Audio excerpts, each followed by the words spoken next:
Hello, everybody, and welcome to my NXT review live from Chicago, Illinois, the CW Network television debut of NXT. I haven't done an NXT review in a while. Then again, I haven't done any type of weekly TV shows in a while. I've also been doing pay-per-views and whatnot. But I wanted to come back and talk about NXT, given the hype that's going on right now. My co-host, Straight Face 40, actually went out to the show tonight at the Allstate Arena, so he was there live in person. But I did want to talk about it. NXT's on the road now. They're out of the Performance Center. So wanted to see how they do in a bigger crowd. We have seen bigger crowds, but I got to remember this isn't a takeover or whatever pay-per-view they put up right now. So it's not one of those. This is weekly TV now. And I don't know how they're going to do this every week. I don't know if they are going on the road every week. We've already seen with ticket sales of St. Louis having to go to a smaller building because they can do a bigger one. But given Chicago is a wrestling city, it looked like a full house. I did see a few empty seats out there, probably tarped off, but I don't know if the whole show was sold out on that. But it was a big crowd out there. But like I said, Chicago's a wrestling city, so you already know it's going to be a lot of people out there. But kicking off this whole show, Shawn Michaels came out to welcome everybody to the CW Network television debut of NXT, and he also had new title belts unveiled, both the NXT and NXT Women's Championships. New belts, I gotta say, they look pretty clean, very sleek. The new one is for the men's side. It's more of a black and gold, as the women's is, kind of still got that white and gold going on, which they don't really look that different from the current ones we just had. I think it was just like that multicolored thing in the titles, that it was still like, the golden and like black, but you just had that multicolors, but it's just kind of just sleek to like just a black and gold and very shiny, and like the white and gold too. So not really different, but I think the titles look clean though. But Shawn did end up doing, Are You Ready thing, but then Triple H showed up, so DX did their whole Are You Ready bit. But we did kick it off with Roxanne Perez versus Julia for the NXT Women's title. Good match. I will say that. I did enjoy it. I did want to see how this goes because I wanted to see better than what I saw in Julia's debut on TV, because there was a lot to say about that. But given this was a title match, definitely enjoyed the match. I was kind of figuring it wasn't going to be a title change in that. But it kind of did end up in a screwy finish, because as the match went on, and I got to say, what did Julia do? Like a damn DDT, not DDT, but like a Northern Lights bomb to the outside of the ring, and it was almost to the 10 count and whatnot. And, they ended up getting back in. And then, Roxy kind of went around and grabbed the title belt. And then next, some woman in a hood showed up, ended up DDTing Julia. Then after that, throwing it back in the ring. Roxy hits the Pop Rocks and wins. And it ended up being the return of Cora Jade. So, yeah, Big Titty Skateboard Girl is back. Which I've already heard a few people either say meh, or it looked like she got her shit in hand. So probably double D's for all I know. Not bad. Must have a good doctor, as my friend would say. But not bad at all. But I will say, hopefully she doesn't get hurt like last time, because she had just came back like several months ago to NXT, and then she was already out then due to I think it was like an ACL injury. So I know it was a knee. So she had been gone for a pretty good while. To what I remember. So I don't know what's gonna happen here. And it's always been said that Roxanne ended up taking her gimmick and everything, just kind of doing the whole mean girl dark thing. The difference is that Roxanne did it better than Cora Jade. So I don't know if Cora Jade's really gonna bring anything different, or maybe she'll team with Roxanne since they're both heels anyways, which they're both wearing purple out there, so they're probably gonna be a team at some point, it looks like. But the jury's gonna be out on Cora Jade, because I'm like, oh, she's back. Because at first I thought it was gonna be Stephanie Becerra in the whole, hoodie thing, taking out Julia, but I'm like, nah, it's probably not gonna be that. And given that Cora Jade is from over in Chicago, kind of makes sense. But hopefully we see something different than just like the basic mean girl thing she was doing when the last time she was around and being a heel. I thought like Roxanne even did it better than her. So we will see what happens with that, but I gotta say, we did have at least one screwy finish throughout the first part of this show. So yeah, we're gonna see what goes on from there. Right after that, we did go on into Axiom and Frazier playing 2K24. I guess they're going against A-Town Down next week, so we'll see what happens. The Pebble, or Ava Rain, was talking to CM Punk. Lexus King Pillman Jr. shows up then, basically, respects Punk and, I respect that you're dead and everything. I'm trying to be different and stuff that. So he's trying to fight, I guess, against his genes or something like that. But he wants to be a better man and whatnot. So we'll see what goes on from there. But we did have a street fight, which I personally thought this was the best match out of the whole show. Zachary Wentz versus Wes Lee, the battle of MSK or the Rascals, however you want to pull it. I gotta say, this was a great street fight. Immediately as this match began, Wes ended up jumping out of the ring then, but Wentz got out the way. Both guys started brawling with each other.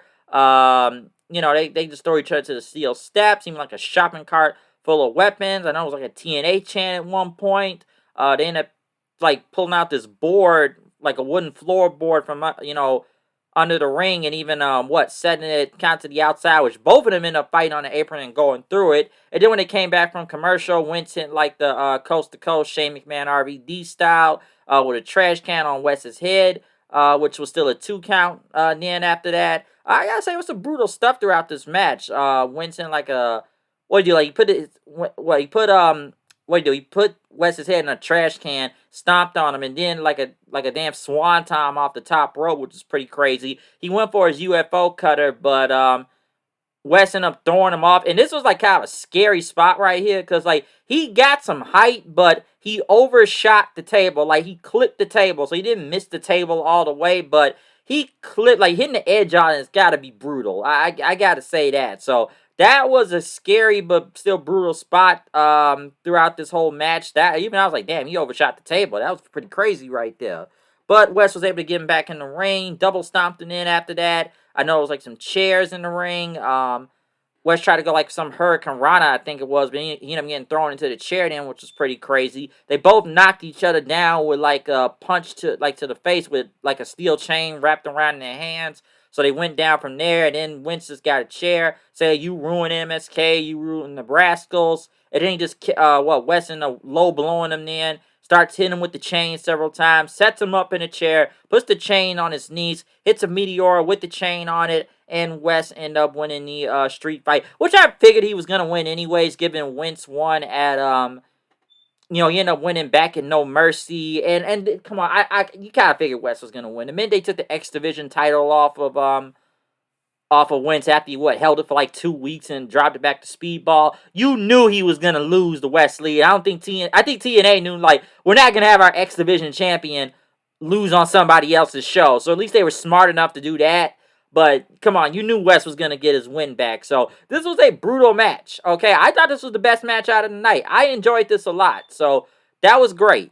I know they had some CW representatives sitting in front row. I don't know if they were real ones in that, but they were sitting right there. Miz TV happened. Apparently, Straight Face 40 ended up telling me that people walked out on this segment because they don't want to see Miz TV, which he turned heel on Raw yesterday, by the way, too. I don't know if I want to see him versus Truth, but then again, I'd rather see him back as a heel than a face anyways. Say what you want about The Miz, but he's better as a heel.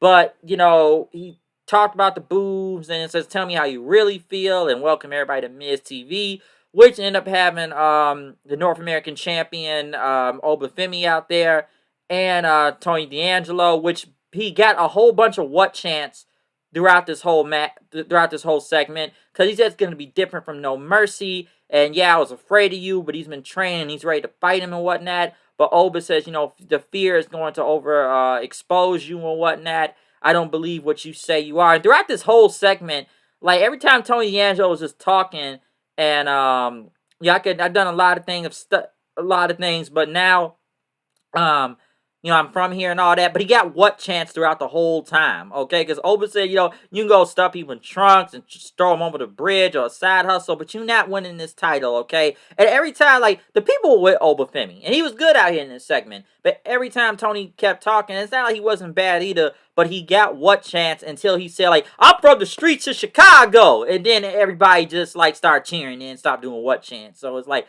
just get that cheap hometown pop and you good. Because after, remember, yeah, he is from here, since they kept throwing the whole, yeah, man, we were the Mafia, we're from Chicago. I'm sure anybody's going to wonder what streets did he come from in Chicago, which I'm starting to wonder too. But he said he only, grew up 20 minutes from here. Then again, we're not, listen, this isn't the South Side of Chicago, okay? I'm from the South Side, but Allstate Arena, that's the damn suburb. So, different story. Maybe it's Mafia over there. I don't know. Okay, I'm taking a guess. That's why I had to kind of question, which streets are we talking about here? But, yeah, he got what chanted throughout this whole segment till he said, like, I'm from the streets of Chicago. And everybody went nuts for him then.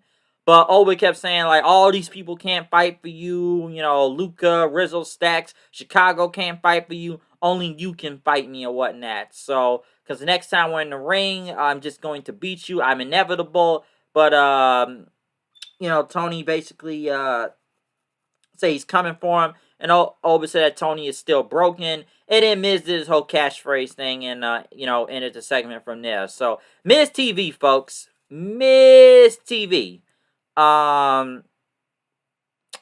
Say, I don't know. Like, it is what it is on that. I didn't think the segment was bad, but I just thought it was funny he got what chance throughout the whole segment until he actually said he was from here. So I thought that was hilarious. But it hypes up the match for next week.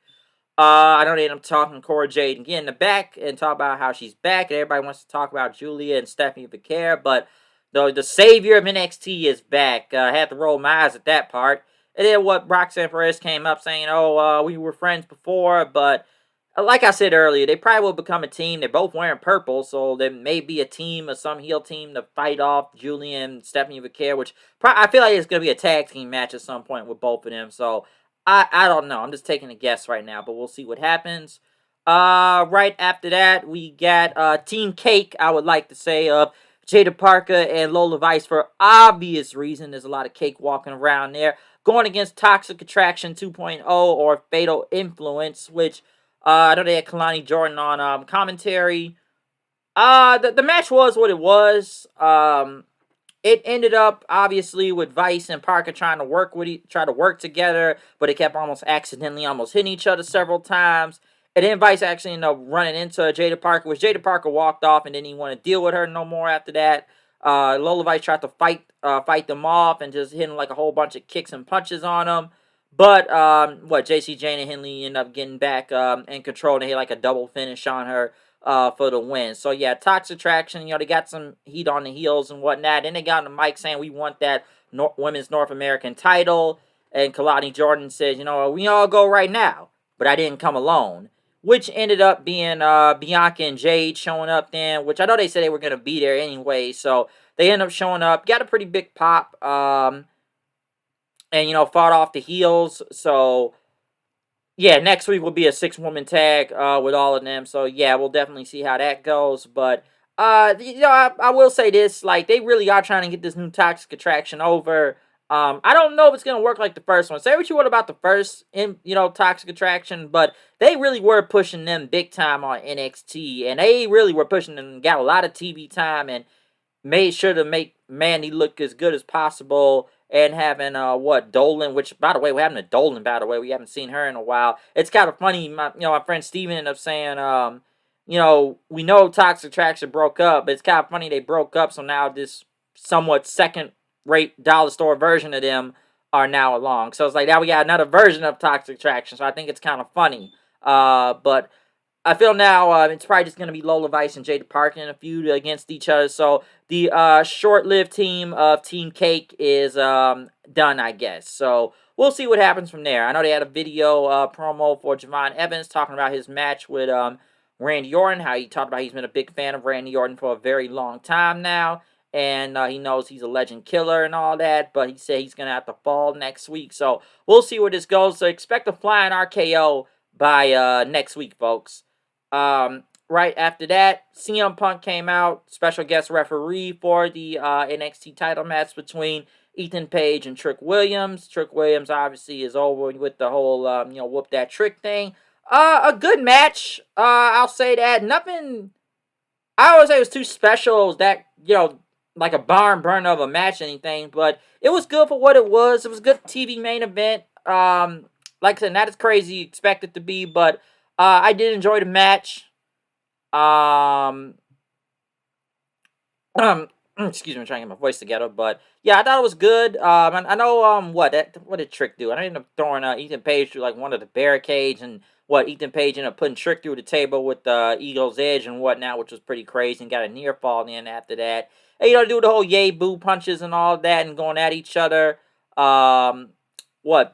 what didn't Ethan Page end up doing like a he ended up doing a GTS because Punk called like a son of a bitch and whatnot. He's trying to call it down the middle. And then Page was kind of mocking CM Punk. He did a GTS then after that. He went for like another Ego's Edge, but like Trick got out of it and he kind of almost landed into Punk. Like he didn't knock him down, but like he just grabbed Punk and then Punk's kind of like moved him out of the way and everything. And then and what was it like Paige tried to go back at Trick, but Trick got out of the way, and then Trick hit the Trick knee shot and became the new NXT champion. And then literally right after, as all the confetti's going off, CM Punk ended up GTS and Page, which I feel like they had to rush that at the end. You got to remember, this isn't on USA anymore, so we're not going to get that overrun time like it was on the USA channel. This is network television, so they cut off like at 9 o'clock over here so they can get to the local news, okay? So kind of like with SmackDown, right? Well, SmackDown may go into an overrun if it does do that, but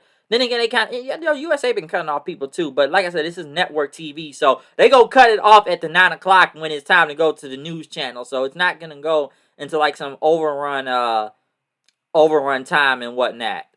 So I feel like they kind of rushed it towards the end, but yeah, Punk ended up getting a GTS on Page, which I will say this about both Trick and Ethan Page. Hopefully Trick's second title reign is better than the first one, because I just kind of felt like it just kind of came and went.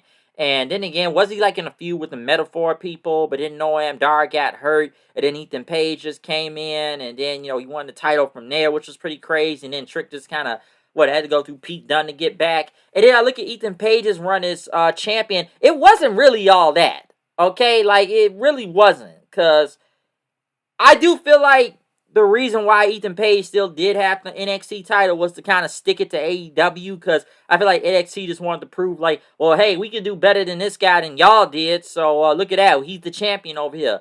It's just like, I look at Ethan Page's time as champion. It's like he won the title.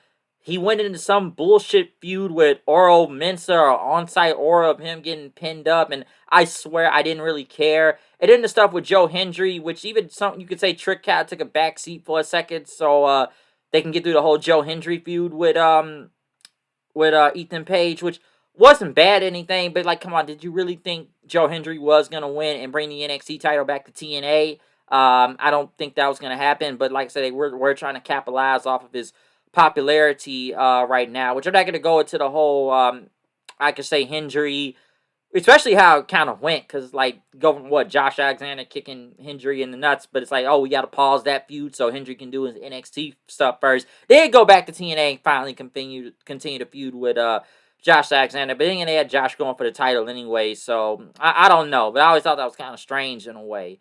But I look at Ethan Page's title reign, it really wasn't all that. When you really think about it, like, it wasn't all that. Like, it went on for a good minute, I would say, but I do feel like to an extent it was kind of to stick it to AEW in a way. So I kind of thought that too. This is a heel heavy show, by the way, too. Other than Trick being the only face, I should say, winning on this show, we already had like a couple like screwy finishes here and there and whatnot, but other than Trick winning, let's see, you had Toxic Attraction 2.0 win, you had Roxanne win, who was a heel. You had Wesley win, who's a heel. Yeah, it was very heel heavy, and then you just had like the Oba and Tony D'Angelo segment with The Miz and all that. So it's not much I can say about this show. I think it was good.